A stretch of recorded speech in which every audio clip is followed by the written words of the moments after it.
Bismillahirrahmanirrahim. Assalamualaikum warahmatullahi wabarakatuh. Perkenalkan, nama saya Isa Satyaningrum dengan NIM 12320202124 dari jurusan Pendidikan Agama Islam. Saya membuat video ini untuk memenuhi tugas ICT, yaitu penjelasan materi mengenai real world problem solving and innovation, skill communication, and self-regulation. Mari kita mulai penjelasannya. Baik, penjelasan pertama adalah mengenai real world problem solving and innovation.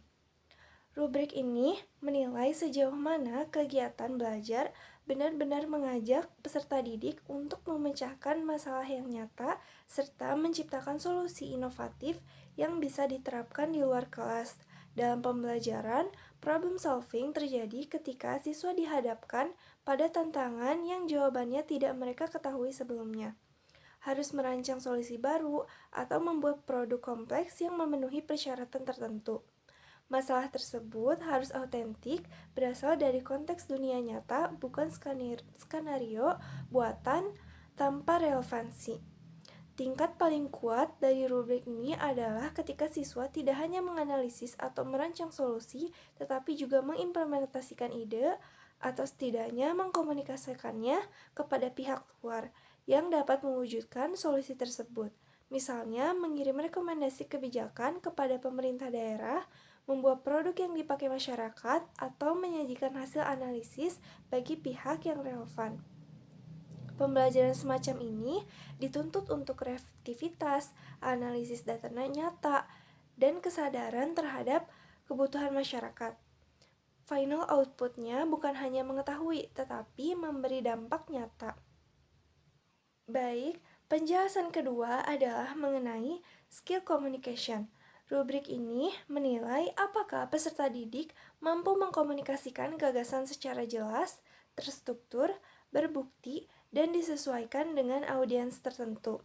Komunikasi dianggap terampil ketika mencakup beberapa aspek berikut. Di antaranya yang pertama adalah extended communication, yaitu siswa harus menghasilkan komunikasi panjang yang berisi serangkaian ide yang saling terhubung, bukan sekedar jawaban dalam satu kalimat.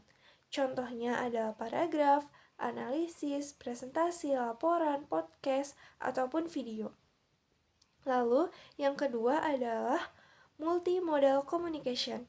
Komunikasi menggunakan lebih dari satu mode, misalnya teks, gambar, video, atau audio yang saling mendukung untuk memperkuat pesan. Multimodal bukan sekedar memakai beberapa media, tetapi memastikan semuanya berfungsi untuk memperdalam makna.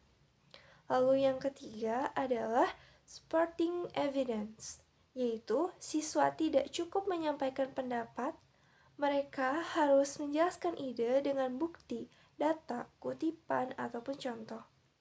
Lalu yang keempat adalah audience specific design, yaitu siswa harus merancang komunikasi dengan mempertimbangkan siapa yang menerima pesan.